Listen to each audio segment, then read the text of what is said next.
Here's our video for the Purple Plastic Play and Learn kit selection list. You can see our group members here. We began our work keeping in mind the collection priorities we had identified in our collection development policy addendum, which included access to opportunities that promote school success, supporting children's individual differences, and reinforcing talking, singing, reading, writing, playing, which were identified by the Every Child Ready to Read document as essential to promoting literacy. We started putting together our collection list by going online and visiting other libraries that have similar types of kits that we had decided to develop. And from those we got ideas for things we wanted to do and some things that we didn't necessarily want to do. On March 5th, we had a Zoom meeting where we talked about the themes that would be involved in the kits, how money would be allotted to individual kits, but then within the kit, how that money would also be allotted, the types of materials in a kit, and the procedures for checking out, for cleaning items, for refilling consumable items for art projects. First, we began by brainstorming a list of themes. Because the kits are geared for preschool and daycare age students, we thought about the preschool curriculum and what themes would be common. And then I think we each had one or two favorite themes that we connected with. And so we each chose one of those to create an individual kit.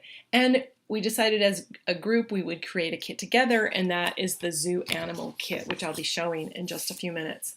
We also decided that each kit would be allotted $800. $100 of that would be for books. The remaining money would be for items that I'll mention in just a second here. So the kit would contain books, and at least one of those would be a Spanish language book. In the future, we would seek to include other languages. Kits would also have manipulatives, which could be toys, games, puppets, flannel sets, puzzles, and then art supplies, which would need to be enough art supplies for a class of 25 students. Those art supplies would be refilled as the kit is then checked out to the next daycare or preschool. To begin the process of actually creating the list, we decided to create a kit together, and that's the Zoo Animal Kit.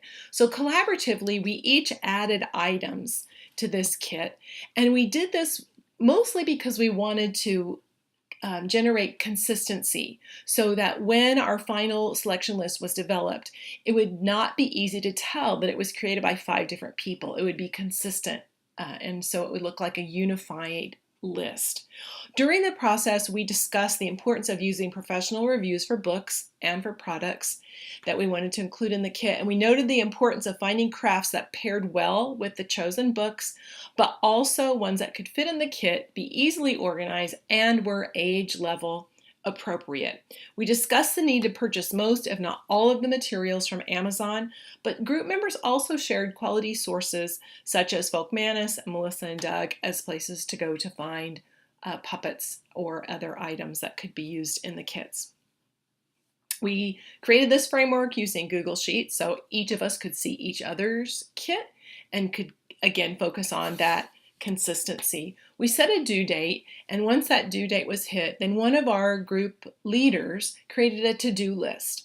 And the list was important in helping us to be consistent with making sure that each of our themed kits had a list that followed a similar format to the one that others were using so that we could have that consistency across the board. And we color-coded the list so that we could make sure that we didn't miss anything as we were doing our work. Throughout the process, we communicated frequently to make sure the kits were formatted in a similar way. During the process, it became really clear why Dr. Kurtz had asked us to create the collection development policy addendum before creating the list. Because once we had that clear criteria established, it was easy for 5 people with different backgrounds and different experiences to create a selection list that seamlessly flowed together. If this project model were to be used by other library professionals not involved in the project, it would be clear as to the purpose of the kits and the types of materials to be included in the list. And who knows, maybe one of us will go forward with this project and create play and learn kits that could be successful. Thank you.